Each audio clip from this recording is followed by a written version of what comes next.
All right, guys, welcome back to another episode. I used to call this the offer owner spotlight. It might change to like info operators or something like that. Just like people are behind the scenes. I'm here with Jimmy Rukowski, my boy. We've met and hung out. We actually hung out in Arizona years ago. hmm We've been connected on Facebook for a long time. Like I think back in the OG days when people were doing in like Facebook groups were big, and it Yep. was messaging setting like Tribe of Buyers Day. Yep. OG, like, dude, we have to have been connected for like 5 or 6 years. And Yeah. so we go way back. And so I'm excited to have you on. Jimmy has been a behind the scenes shadow operator for many big names. Still working with Cole Gordon. I know you've done a lot of work with him. There's another offer you're on right now, which I won't leak the name or share all of that. We'll keep, unless, I don't know. You can share it later if you want to, but really big offer, not in biz op, not in relationships. It's in the health market. Very clean, no claims offer. That's ripping with low ticket. And so I wanted to bring Jimmy on just to talk shop. We'll talk low ticket. We're going to talk ad strategies. We're going to talk a lot of different things. And so if you are running a low ticket funnel, you're interested in it, you're doing any kind of paid advertising, this episode is going to be a great deep dive for you. So Jimmy, I appreciate you jumping on and being willing to talk today. It's going to be fun. Yeah, dude, it's great to catch up. Like you said, Yeah. we've been connected a while. I remember I forgot what it was called, but I bought one of your first low ticket Cold messaging offers. kings, maybe, or five Yes. meetings a week. Yeah. Yeah. Cold messaging Yeah. kings. I think both actually. Yeah. Probably, yeah, they're very connected. It's funny because back then I would do low ticket, and that was always my thing. And my dad, he actually gave me the idea. He was like, he's like, what if instead of high ticket, you do a bunch of low ticket, then everyone can afford you, then it upsells. And I remember I was like, Dad, no, high ticket is thing. Sam Oven said do high ticket, and I'm like, no, no, but I keep doing it. And then looking back, dude, that's like what worked the best for me, and now it still Yeah. works today. And my dad, whenever he sees me, he's always like, I told you. I told you to sell that $67 PDF. I'm like, bro. So shout out my dad. But yeah, dude. So let's go right into low ticket. Obviously you've spent a lot of money and helped consult a lot of people spending money to book a call funnels. Yeah. Um, the math, how like do you still see book a call funnels ripping? Like when do you think it's good to do it? When would you suggest someone use one? Do you think in today's age you should have both and you start with one, add one Mm. later? Like what are you biased towards right now? And play devil's advocate for either or, I guess. What are you seeing right now with all the people you're coaching and working on? What are you a fan of? Yeah. And just thoughts on direct call funnels. Because there's always the argument. It's like this or that. And I think they all have a place. And so I'm Yeah. curious when you would suggest one or the other. Yeah. Well, one, I think that getting a low ticket funnel working takes a decent amount of marketing. Even if you pay somebody to do it for you, it still takes some knowledge and some understanding of how it works for it to be successful, in my experience. And so I think VSL book a call funnels, especially direct offers, I think they can work in just about any kind of offer. And I think that's the place where people should start, because even if you get a low ticket funnel, and this is my opinion, if you have a different opinion, like that's totally fine. But my opinion is, even if you have a low ticket funnel that works or that gets buyers, if you don't know how to take somebody who's cold and get them into high ticket or sell them a high ticket product, then I think that if you have a low ticket funnel or a VSL funnel, they're neither of them are going to work very well if you don't know how to take somebody who's never heard of you and get them to give you thousands of dollars. So I always think that people should start with the VSL, because if you're able to convert VSL funnel leads and sell high ticket, once you get low ticket, it's gonna exponentially grow your business. So, or it can anyway. But that's my thought. Is I think most people can get started with the VSL book a call funnel. It's the easiest tech setup, and it'll give you so much more experience with lead volume, because with a low ticket funnel your lead volume is less, because you are people have to buy something. So the other thing too is that when you do a VSL book a call funnel, you can test, or you'll get the messaging dialed in, because you'll be talking to more people. And so when you do get to the low ticket phase, it's way easier to create an offer, because exactly like what the people want and what are the hooks and the angles that are getting the best people. So that's my Yeah. long answer. Short answer is I think people should start with the VSL book a call funnel. I Yeah. actually think that for B2B, that can last a very long time. B2C, I'm in the mind of get a funnel working or at least a VSL funnel working to where you dial in your sales process and then get to low ticket as fast as you can if you're in B2C, because that's the Yeah. lead quality is just getting worse and worse on book a call funnels. And so again, B2B, still big proponent of it. I have a client that has 5x ROAS on a VSL, direct VSL book a call funnel, but they're B2B. So it makes sense. Yeah, no, I agree with that. I agree with that take, especially because when we're working with like our partners and doing low ticket offers, they all have had majority have done high ticket sales over the phone first. You know, they Mm-hmm. were, which is super nice because they have all this data on the type of person they want to attract, what type of person want on the phone, the criteria, like you said, the messaging, because they're talking to unqualified people and qualified people. And so they can tell me exactly like the personality type and who they are, why they're buying. And so at that point, you know, I run the model where we do low ticket order bumps right to book a call, and we're just attaching a low ticket product in front of what's already working. You can even use their Yeah, same VSL and just change the opener and, you know, reframe it to make sense. So I would agree with that. exactly. What Yeah. what do you think? So you're saying it sounds like, you know, Ascension is a big piece. What are you seeing right now, like average Ascension from front end buyers to back end buyers with the offers you're marketing for right now?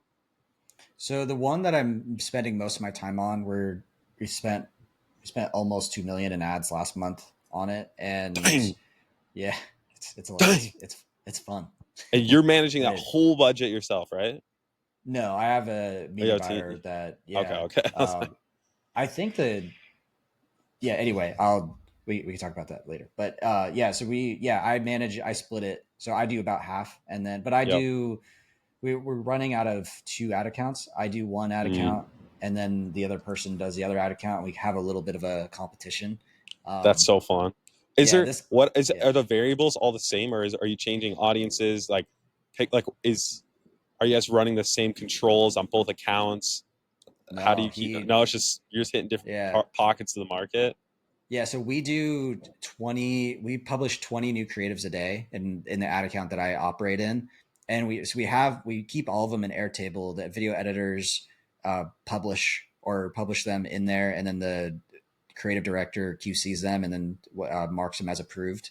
And so I publish 20 new a day. I don't think that they're doing 20 a day. It's this media buying duo that we work with, but their ad account looks completely different from mine. And so we have a kind of like a competition. And so far, I'm winning. But Oh, okay, okay. You have any bets on the table? I feel like we should get some. Got to drive the competition, get some bets going, so you can hit yeah, spend more. That's well, he cool. gets a Okay. bonus if he beats me. So I guess kind of. Oh, so you're the control. You're the control. Dang, Yeah. tough. That's sick. Okay, 2 million, 2 million a month. So on that account, what's the on your account? I guess. What are you seeing front end buyers to Mm. back end? What's the percentage? That one is 3%, but I think that it could be higher.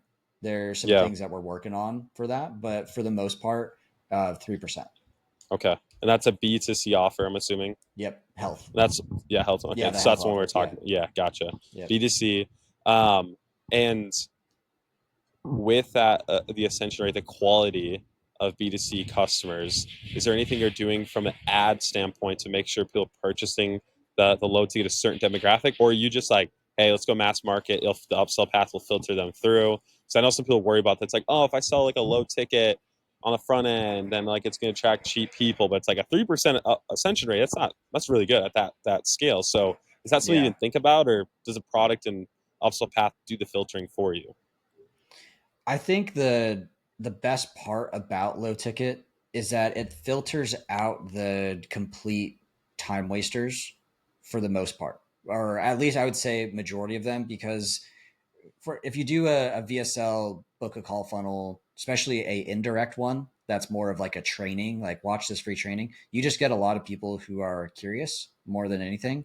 But if, like, for example, this health offer, if they buy that low ticket, we know for sure that they're in some kind of pain and are looking for a solution. So versus somebody, if it was just a free thing, then it wouldn't attract the same level of intent. So I do think now, to what you're asking, I have been playing around with more lookalike audiences. I think those are making a comeback. Those, and the other thing too is I heard of this strategy years and years ago, and I've heard people talk about it, but I've never actually done it. But the last few weeks, I've been excluding a lookalike of all of our worst customers. So people who refunded, disputed, or were financially DQ'd. I uploaded that audience to Facebook and then created a 10% lookalike. And then I exclude that audience. And for I think it's still early days, but I did talk to the setter manager yesterday, and she said that she's like, whatever you're doing the leads have been great the last couple of weeks. So, Dang, that's smart. yeah. Is there a way to automate that though, where it's like as soon as like on the back end of the tech, if your CRM or whatever fires that they're disqualified, dispute whatever, is there a way you can feed that automatically into that lookalike Mm-hmm. to keep it updated? Yeah. Well, not the lookalike. You would have to recreate that, but you can The automatically list. update that audience. Yeah. Gotcha. That's cool. So, but from a messaging standpoint, creative, you're not doing much from a filtration. Like it should mean just the audience then. I mean, a little. Some of our ads do. Like we have Yeah. an ad, or our audience. Most of the, I would say 80 to 85% of the people who buy high ticket are people who are over 40. And Yep. so, but to keep That our age. ads Why is that? It's yeah, just like 40-year-olds, man. Shout out all the 40-year-olds just just buying shit, just just buying shit. buying. They need help, man. That's Yeah. like the golden age. So I always talk to our clients. Who do you work with? They're always like over 40. Like everyone knows. I'm like, Every man, time. Yeah. every ad out there, poor 40-year-olds. Just are you 40 years old? It's like, dang, tough. Yeah. But yeah, we started, we do have a good amount of our ads. I'd say probably 20-30% that talk specifically about the pain points of people who are over 40, what they would be experiencing that would be a good fit for our offer. And then sometimes I'll actually just do 40 plus on the ads. But for the most part, to keep our front end as, like, to not lose as much money on the front end, we kind of just keep the targeting pretty broad. And then in the front end message, because right now we have about 55% of people who buy end up booking a call, and then which is pretty good. I think it could be better, but that's pretty good. And Nah, then dude, that's pretty. I feel like that's. I mean, that's good. I feel like if anything more, I've seen you're not making it clear what the call is for. I've noticed that, but like 50% is like been our golden standard. But you can definitely, I feel like you can push it more if you were incentivize them to schedule or bait them in with get some sort of bonus or whatever. I know some people do it to oh the yeah, you could extreme. do that. What is that Yeah. directly in the funnel? Mm-hmm. 55%? Or are you talking? What Oh about okay? no, What about the other 50%? accumulative. Cumulative. Yeah, Okay. it's What is about like twenty five day percent. one? Yeah, Okay, 25%. Yeah. 25% in the funnel, then through emails, texts, Mm-hmm. setters, another 25% come in. Yeah.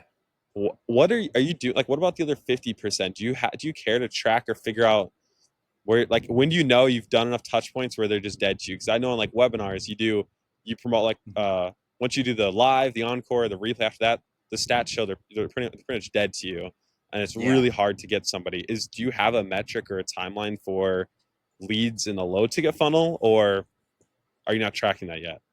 So here's a little value bomb about to drop. Okay. So with Okay. those people, after 30 days, you're right, they're dead in the water. They're gone. So what we do is we do a 3-day challenge and invite just those people, and then we sell a $1,000 course, and we get a good amount of people. I would say Was we that? get I a. think you shared your stats, or you did some sort of challenge. Was that challenge that I had Mm-hmm. swiped up on? Dang. Yep. Yeah, that Yeah. pulled like over six figures in one challenge, right? Well, 150K. Yeah. Dang. Yeah. So that's kind of the strategy, because you're right. Like after they've been in our list for 30 days, they're getting emails nearly every day. They're getting texts, they're getting calls. If they're just not responding and they haven't booked a call, then we take all of our financially DQ'd people, our people who have engaged with us at some point and ghosted, or and the people who are just not responsive at all, and just invite them to this 3-day challenge. And then the first challenge we did, we charged 497, and that did well. Then we did 997, and that one didn't do quite as well. So I think we might, we're trying to figure out what's the best pricing, because our eventually what our goal is to do a free lead magnet, kind of go backwards, and I can explain more about that later. But doing a free lead magnet, it still have the low ticket going, and then just to massively build our email list, because we know that that funnel or that challenge is very good at. I think it was.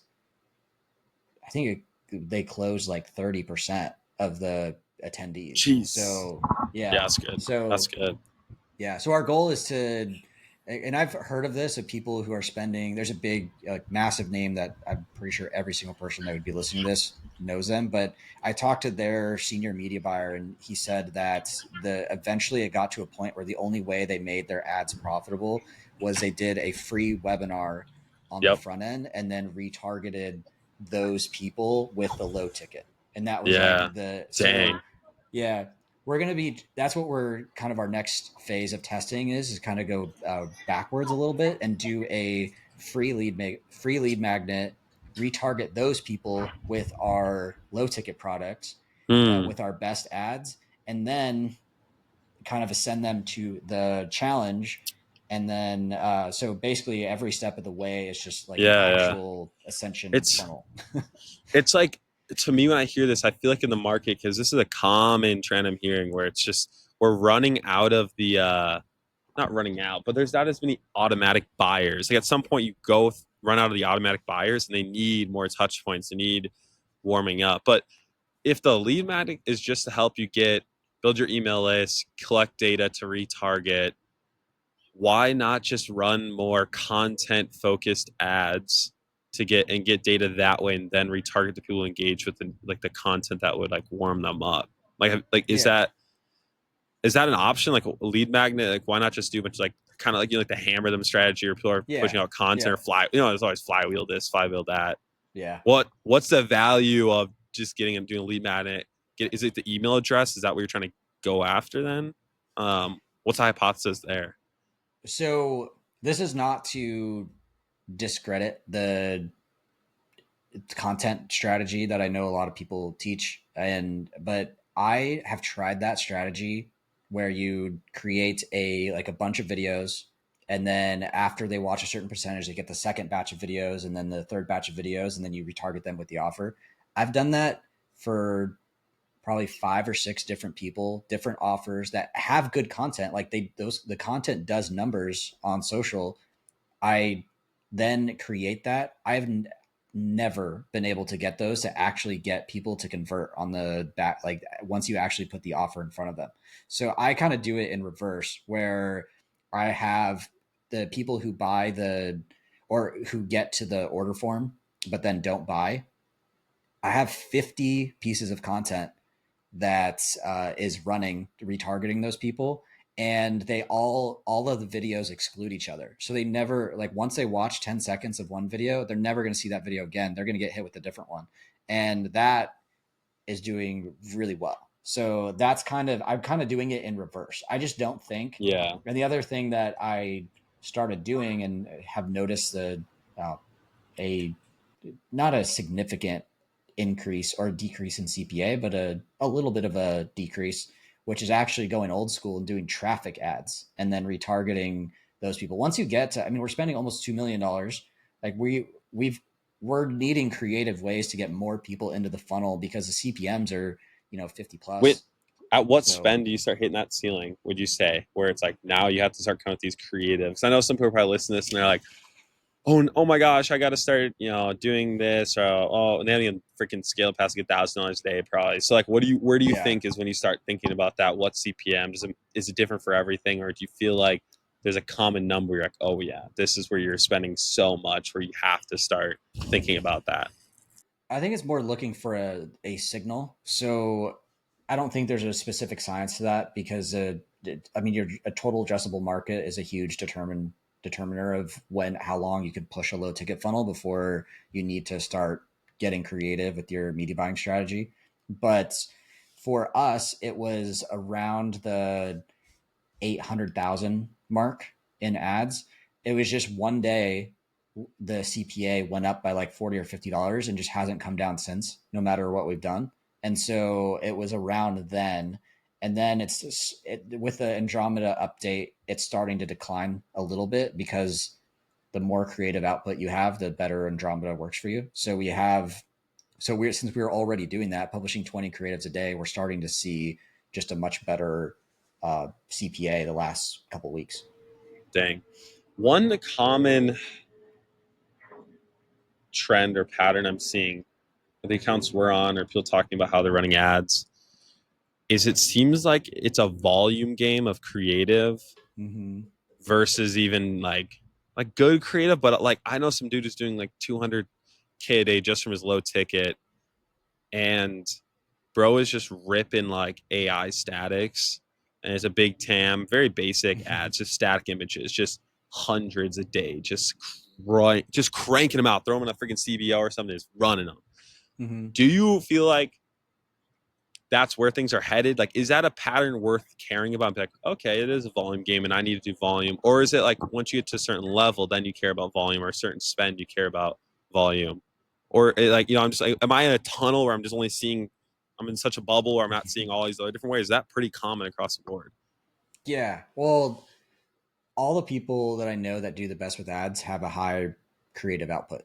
It's just like I have yet to see that. I think there's one person that I've ever seen be able to scale one single ad to uh, a few million, which was Blake Snodgrass.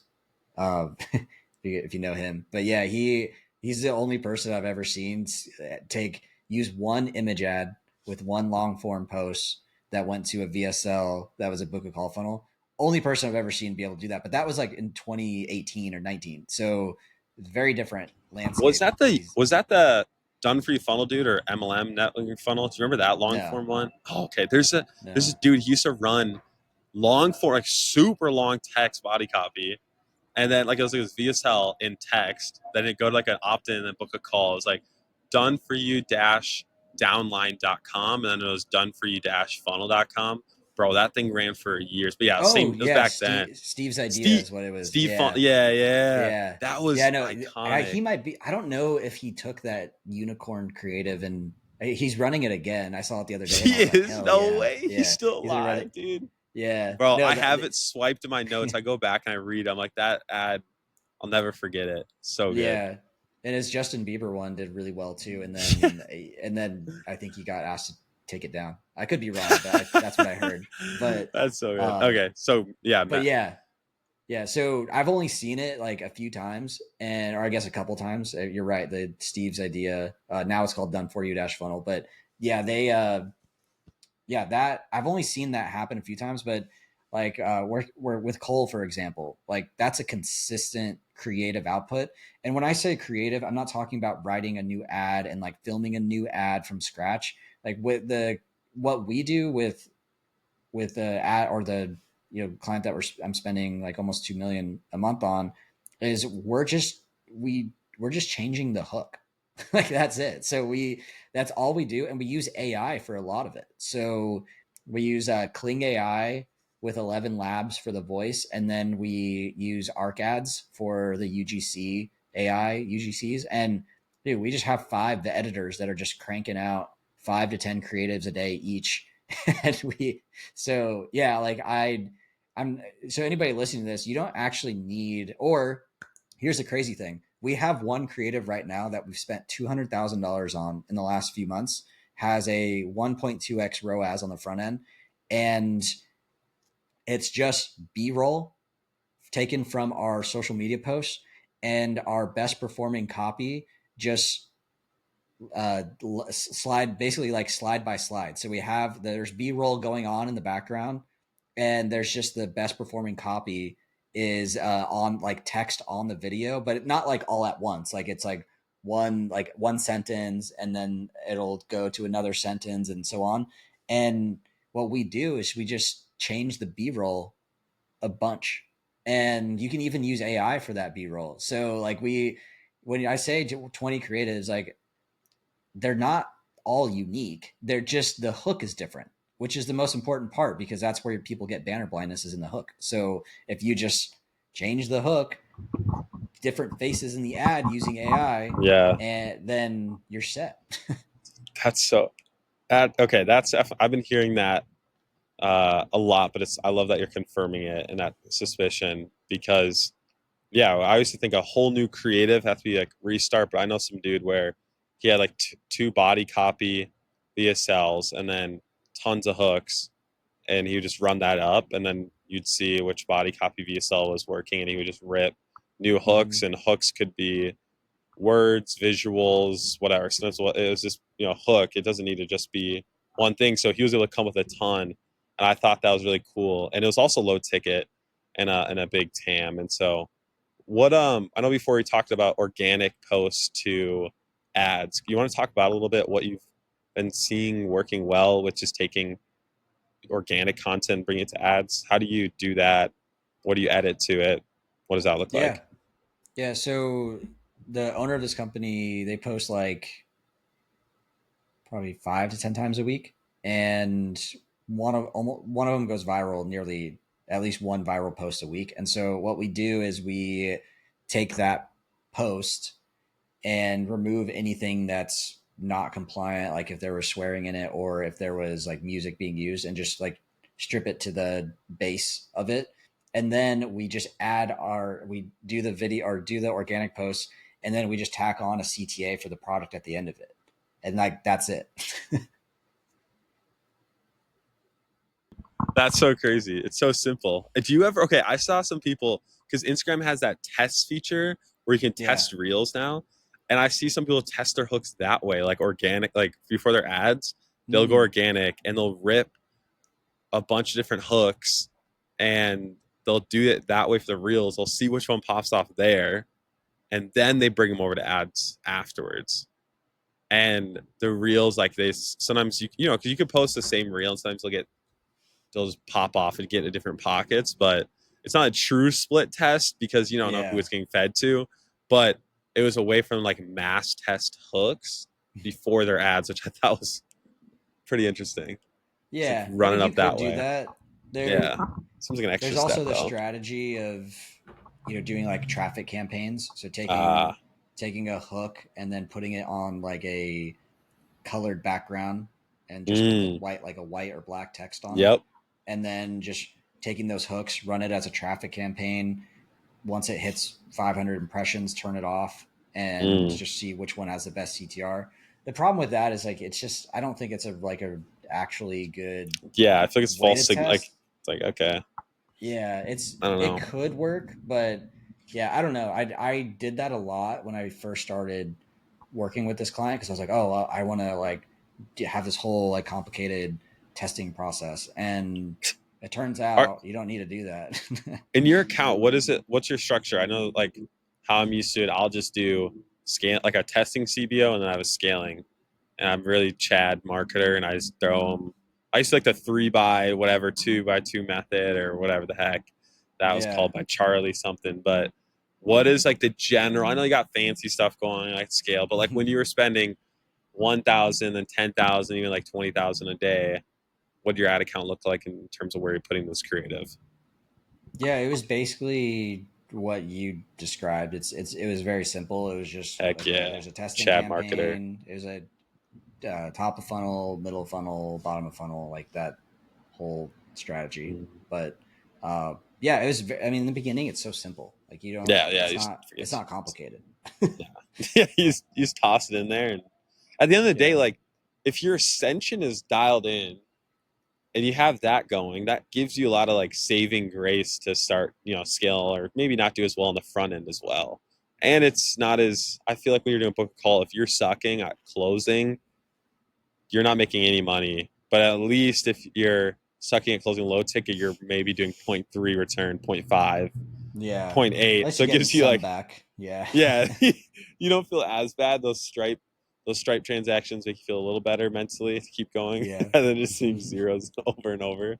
Um, what's a metric you track in your ads or low ticket funnel that you don't see many other people tracking or caring about as much, or maybe is unique? Is there any metric that's maybe slept Mm. on that needs more attention? Not really. I think that it's. I mean, the important ones are the important ones for a reason, like CPA, AOV, Ascension, or book a call rate, Ascension rate, like all the ones that you can actually manipulate a little bit. But no, I don't think that there's a. Hmm. I mean, what Hermosi made popular, like CAC to LTV, like that's a good one. I don't see. I mean, I see a lot of people talk about it, but I don't think people implement it as Yeah, much as they should. But yeah, like I think that that's yeah. I don't really. There's not any fair. metrics that I really Yeah, look at. it's chill. I remember I like to ask that because I always hear some like certain people are tracking some of our closer. He was tracking, um, yeah, DPL and different things. Like, oh, that's a cool way to look at it. But I know email. You've been an email guy for a while. Like I remember that was like Hmm. your thing. What are you doing email wise? Because on that account, you're not just running ads; you're also doing email. Yeah. Is what's your email objective strategy to? I'm curious. Okay, actually, let's start with abandoning carts, and then we'll talk Hmm. about post purchase. What are you doing email wise for that? Yeah. So I actually do have a unique thing with post purchase that it could be unique. I don't know. I personally have never heard anybody do it, Yeah. and it's working well for me. But uh, and this is probably going to go. Well, I'll get into it. But anyway, so abandoned cart, nothing really fancy there. Just a writing. I think getting really fancy with those is a mistake. I think it should just be like, hey, you wanted this thing, you don't have this thing. Here's what you get. P.s. Here's some testimonials of that thing. Like that's basically all it is. I think people sometimes get too fancy with email. At the end of the day, the best emails are just here's a problem, here's your problem, here's how I can solve it, here's my guarantee if you have one, book a call. Like those ones, sub 150 words, always the highest converters. So anyway, that's my or the I love the Frank Kern drop a line one. What's That's that? a great. It's just Just like drop one. the subject is drop a line. Like, hey, if you have this problem, I can, or if you have this problem, then drop a line, which is basically just like I don't know, it's just like a way to say like book a call, like Oh, drop a okay. line. Yeah, yeah. Old Yeah, school. That's what. Yeah, yeah, yeah. But it works yeah. really well Dial in us. some markets. But yeah, they So sub yeah, 150 words, direct, simple emails, abandoned cart. You're not overthinking it too much there. yeah. I When mean, some of how our many? abandoned carts are a little bit longer. I haven't Yeah, looked at yeah. them in a few months, to How be often? How honest. many I you been kind of sending before you say like frick you? I give up and move them to broadcast, or like where do you move five. them? 5 days. Okay, Yeah, five or yeah, five 5 days. emails. Yeah, five 5 days. emails. Okay, and then Mhm. after that, where are you moving them to?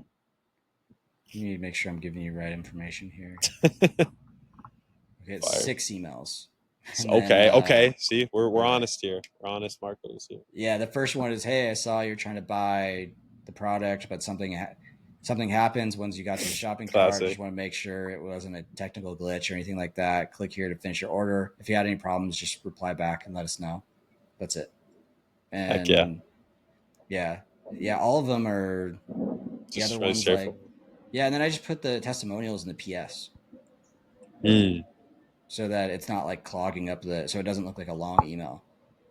yeah, that's But yeah, sick. anyway, yeah, so it's 6 emails, and then they get two the first day just to kind of capture that initial interest. So they get one 10 Mm, minutes after they abandon cart, and then another one 2 hours later, and then the next five or four will is 24 hours apart. okay, So 5 total days. gotcha. So that's the abandoned cart. What's the thing you're doing with post purchase after they buy? And Yeah, okay, because there's are you segmenting people who do book a call versus ones who don't? Right? Is that yeah, how it yeah, splits? Okay, yeah. So so we have two broadcasts a day. One is to abandon carts, and then the other is to people who purchase but haven't booked a call. mm, So what's who's on interesting the though, broadcast list? Is that just people who had a master list, people who didn't like the challenge, everything? They're on that list. No, so that's our two broadcast lists. Oh, So okay. yeah. So that's our we do daily broadcasts to both of those different audiences, Okay. and so the people who abandon cart, they they get basically just like normal, you know, plain text emails with testimonials and but then once a week I just send a direct that's just like, hey, do you have this problem, and I just do a different problem each week. We could help you do that. Here's how, blah, blah, buy this product for 30-day money back guarantee. Here's some testimonials. And then those typically pull in the most purchases, believe it or not, not anything fancy. And then we send a couple testimonials to them. And then they publish a YouTube video almost every week. So we'll send our YouTube video just to like nurture them a little bit and also just build the channel. And then the people who do right after they buy, or sorry, let's say they book a call, it just goes right into pre-call kind of flow at that point. I'm assuming. It's just reminders that they get, to be Yeah, honest. Like, yeah, not because fancy. I found with B2C offers specifically, just giving that, like overloading them with information, they just get pissed off. Like Really, with B2B, you can I've just send them had, a ton of content. people still get upset, but it's way less than people who are with True, B2C. because I feel like B2B, they get it. They're like, I know what you're doing. You're trying to get me the Yeah. information. I respect it. You Yeah. know, they. But B2C, they're like, you spammers. Like if I do a webinar to B2C, they're like, you sent this many emails. I'm like, yeah, because I'm trying to remind you like the event. But like marketers, like, yeah, they Yeah. don't. They like it. Hmm. Yeah, no, I think with B2C, I mean, it's very contextual, right? Like, Hmm. I'm sure there's some markets and some offers where people enjoy getting a lot of emails. But for the most part, I would say, like, we literally have like 1-star reviews on our Trustpilot of people just saying, like, they emailed me every day. And it's just like, there's an unsubscribe button, you idiot. Classic, like, classic, they, bro. Even Google, it says now like there's at this top most times unsubscribe. Like they make it so yeah, easy. It's the top of the yeah, email, built to yeah, my Google. exactly. Yeah. Yeah, Are but you? yeah, that's kind of so the one unique thing I would say was that with the post purchase is Mhm. that the emails that I send to the abandoned carts, I just rephrase those for people who didn't book a call, and basically so they're Mm. basically getting the same emails. They're just the CTA is different. So I'll send a testimonial for people to buy the thing, and then I'll just change that testimonial and say, look, you got this product, and So good. you're either fall into one of two categories. Either one, you've gotten great results from the program, and we're stoked for you, but you still haven't booked a call with us, so you can book a call. Or two, you're somebody who bought this and it's collected digital dust, and you uh, yeah. So anyway, but I will say with our offer, we are totally fine with people. We just want as much volume as possible on the bookings, Yeah. and so we we pack or not package, but we position the call. They always get to go to a setter, so nobody Yep. goes to a closer automatically. So Yep. we position it as a value call. We position it Yep. almost like a customer service thing. Like, hey, Yeah. you Yeah. got this thing. If you want help implement or figuring out the best way that you could use this product, then book a call with us. It's just 15 minutes, and we'll talk about XYZ. Mm. And but so we position it that way, which I know some people probably like, well, that's just going to waste a lot of setters' times. But here's the thing: Bro, sellers have time.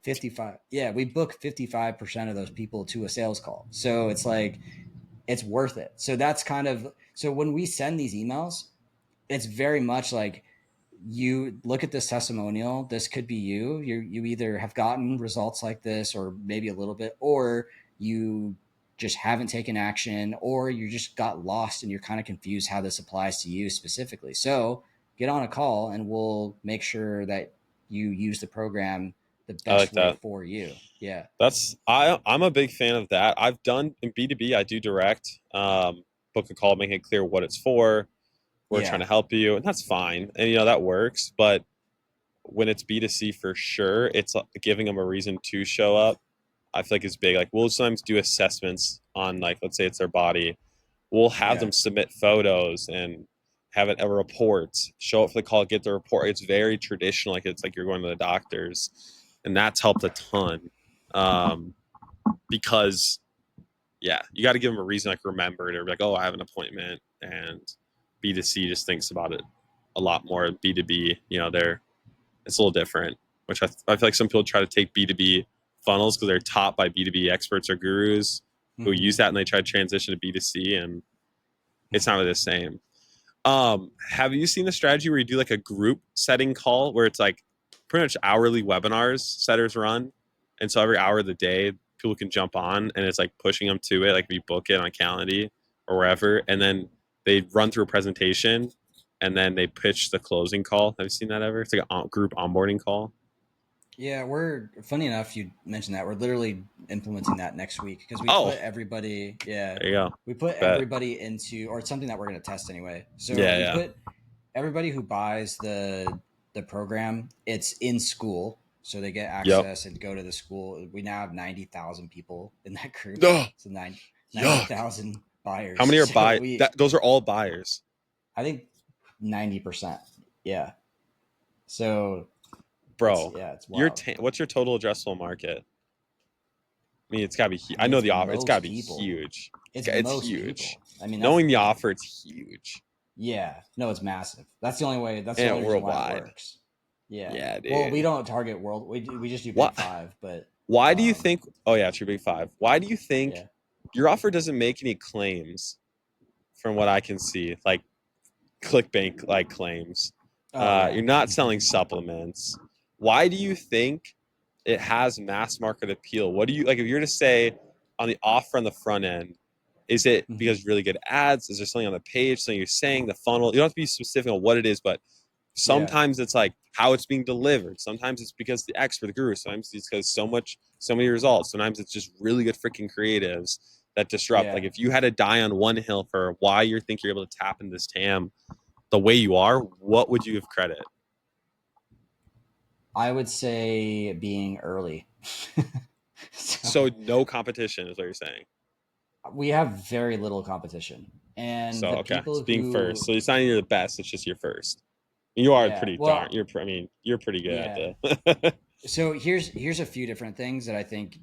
One is that there's one person that I would consider our biggest competition, and I have no idea what their numbers are, but he's the one that kind of pioneered the people talking about this in the first place. Because before this person, I never saw anybody really talking about it, and then was um, it was that dude on YouTube had the really good shorts that were like they clipped together well, and he's like jumping around. And yeah, have you yeah, seen? yeah, Dude, yeah. It's I've bought that because his stuff got me.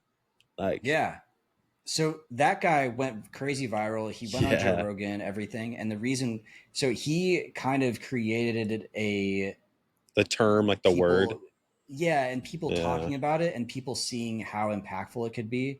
And then yeah. everybody else who talks about it, there's a lot of people who go viral on social media and they sell low ticket products, but none of them have been able to really, one, get paid ads to work, and most of them have no idea how high ticket works. Mm, So like I think that's, even I even know how to call with somebody who I would consider competition as well, and they were like, there's no way that we would like ever be able to spend that kind of money on ads. And I think it's, so one, number one thing is I think we're early adopters yep, to this yep, trend.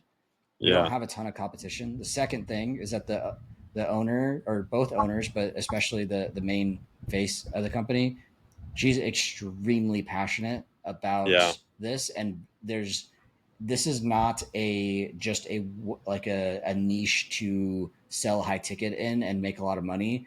She truly believes, and I say believes not in a context of like that she's delusional, but I because I really think that what we're doing is, it's changing people's lives. Like I've Dude, seen some yes, 100%, testimonials that are hundred absolutely percent. insane, Yeah, and like people who are bedridden are now able to like do stuff. But anyways, I'm trying it's not to give away crazy. the offer, Yeah, but no, no. I don't want We're- to. Yep. bro, people are Yeah. gonna be so. I love. people watch this, they're Yeah. trying so hard to connect the dots. It's so funny. Yeah. And Yeah. I'm curious in the comments of people. I want to hear people's like guesses, but yeah, I think you're doing a good job Yeah. at hiding it. Yeah. Well, I think if people know me, then they know what it is. But Oh yeah. if they Well, follow don't. me on Hey, if you Facebook, know Jimmy, don't leak it, guys. Come on now. I'm yeah, just yeah, kidding. yeah. Don't leak it. If you're a But true friend, don't comment. yeah, but yeah, I would say the main early adoption, Yep. a owner who's great at content Yep. and also is very passionate and like truly is on a mission to improve people's lives. And I think the third thing is that our we have good creatives at a high volume. Like that's kind of the main Dang. thing because There you we've go. tested Big so many secret. different things. Yeah, we've tested so many different funnels. We've split tested the hell out of that funnel, and like nothing really makes that big of a difference. Like the biggest difference that we made was changing our OTO1. So it was 497. We changed it to 197. That helped, and then we changed it to 97. And at You had a 97, it made the biggest 497 difference. upsell one. Yeah, That's on a wild. B2C offer. That's a Yeah, crazy decision. yeah. I respect the confidence to slap it there. It's But better so to go high though, and then like yeah, because that's your work your highest. way I guess. down. Yeah, it's like Yeah, that's how the or go. AOV is gonna work. Yeah, true. So 'Cause you have the highest take rate, but 4.9. Hey, that's bold. But you went down to 9.7, and it yeah, and at helped. nine Because what seven, was? yeah, Do you know what the AOV contribution was for 497 versus 197 versus 97 now? Because are you saying that at 97 your AOV contribution was higher than at 497 because of the take rate going up at 97? yeah. I so the when it was at 497, we were in ClickFunnels, and so I don't have that Yeah, data you're fine. unfortunately. And If you yeah, guess, do but you like what do you think your take rate was, like percentage wise? it was probably like 2 or 3%. Hey. So if it was Yeah, 2%, and now we have like 20% on the 97. But here's the thing about that is like yes, it's probably similar $9. in So if you had a 2% at a 497 AO contribution, if I'm doing my math right, would be $9.94. yeah, probably around that. I don't have the data, and That's great. I just it like was before I it's was funny. even there. People always think But like, oh no, it's like if a higher price and upsell, like it could be better. But then if you have a 97, just do the math, 97 times, and you said 20% is what you think it's at right now.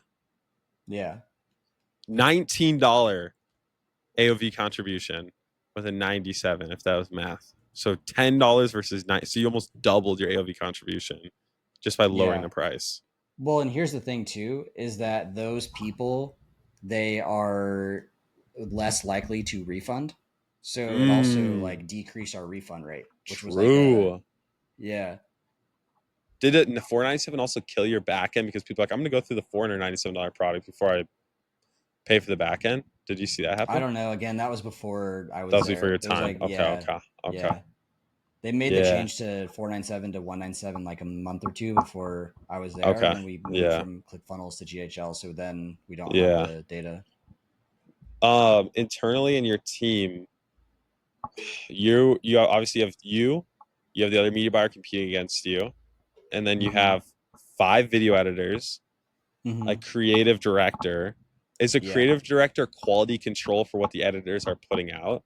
What's Mm-hmm. their job description? Is Yeah. that pretty much it? Yeah. So his name is, actually, I don't know if he wants me to share. So Sup, anyway, dude? if, Or G, yeah, whoever you anyway, are, whoever he so is. he has a very unique skill set where he knows how to do video editing. He's actually built some Instagram pages that have grown like pretty well. He also is really good at direct response, Facebook ads. He knows how to do right funnels. Like he's worked with a lot of big names, and uh, yeah. So anyway, he's kind of like an all around. Like he helps me with some of the ad copy.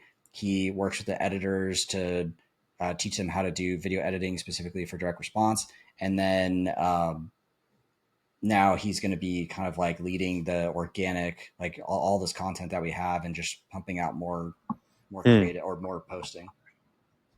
dang.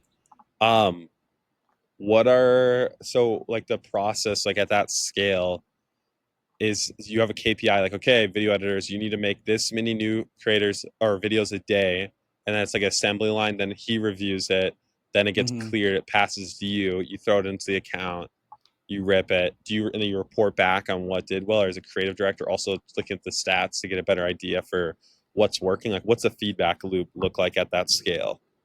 Yeah, so we have all of the creatives, they add them to Airtable, and then every week we go in and put in a Google Doc all of the best performing ads of the last Mm. 7 days. And then we Oh, update the number, like we mark in Airtable if it was a winner, and we put in the click rate, the hook rate, and yep, the watch rate, and yeah, the CPA inside of Airtable. So then they all can see all of the yeah. best performing stuff. With your hook and hold rate, because we have that metric in our accounts too. I forgot what the formula is when we're measuring off. I think it's like hook rate's like 3%. It's like divide or impressions divided by 3% or something, or 3 second. 3 second. Three is that Yeah. the same with you guys? That's how you're tracking, or Yeah. that's what you look Yep. at. And then your Mm-hmm. hold rate, what would that is it 90%. also 90%? Yeah. 90% view rate by 90% impression. view by impression. Yeah. Okay. If people don't know what that is, go into your you can do custom formulas in your ad account and you can like set that up where you literally go in and click like impressions divided by, and then you can like almost like custom formulas. So ask ChatGPT, Yeah. it'll tell you. But Yeah. I There's, remember someone what's told me that, and I crazy was like, is there's "What?" not. Oh yeah. Yeah. What's crazy is that I don't really see like a consistent theme with that. It's Hmm. just kind of like I've noticed it doesn't really, like, a high hold rate doesn't necessarily mean a More winning money, ad. Yeah. huh? Do you think it's high hook rate? Have you seen a consistent theme with that? No, like we have some What? ads that, yeah, I've seen some ads that have like a 5% that do So well, does and it then even matter to track that stat? What does that even tell you then? I Like, don't what are even you? really pay attention to it anymore, honestly. Like Okay. it's So some people are so bullish on that, and like, but they were running like 10-minute VSL ads, I guess. So they were like really like I knew a dude was doing 10-minute VSL ads for a $17 product, also in the health market, yeah, and it wasn't even e-com, and I was like, what? But that was like their thing. yeah. How long are I your? How really long? don't What's look a at it. what's a thing like video ads? What is length? Something you think about? Yeah, I try and shoot for 60 seconds or less because then it'll go to more placements. Because if you go over Mm, 60 seconds, then it limits your placements. So interesting. yeah, That's sick. yeah. And I mean, we do have a lot of ads, to be fair, that are more than that. Like Longer. we have, Yeah. yeah, we even actually have some. We took some of our best performing YouTube videos Just and threw them just in run there. the full thing, like 20-minute ads, and they work. That's when you're. Was that when the editor team or creator team's like, frick, man, I don't know what we're doing. Let's just throw this in. Let's Yeah, just have you? What yeah, about testimonial ads? You throwing those in? Like Kate, like yeah. interview, So testimonial, carousel. we have like 50 of them that are running out all as retargeting. So Dang. if they are all the page views in the last 90 days, excluding buyers and whatnot, and we have 50 testimonials that are running and they all exclude each other. So they don't see the same testimonials over and over. Jeez. They're just getting hit, bro. It's like Sam Ovens days where he had like so many testimonials running and it was always like different. How this guy keeps winning. Bro, Yeah, that's yeah. crazy. We take our best performing organic posts and our testimonials and then just put those as retargeting page views at like $50 a day each. So we have like 50 running. And yeah, we have some ads from those that have like a $20 CPA. It's crazy. That's crazy. What are you tracking? You Hyros guy, you something else, manual, go out, like what the Hyros. frick? Yeah, Yeah. Hyros for Bullish on sure. Hyros, yeah. Yeah. Dang. I respect. Yeah, that's what I To feel be like. fair, Dude, haven't tried any other ones. yeah, that dude, it's one of those things where you're like, you could, and every time I try to go test something else, it's like working with Microsoft, like Apple versus Microsoft. Sure, there's more customization on like Microsoft, whatever, Android, but not like clean UI, simple. Like I'm always gonna fall for that. I don't care if it's more expensive.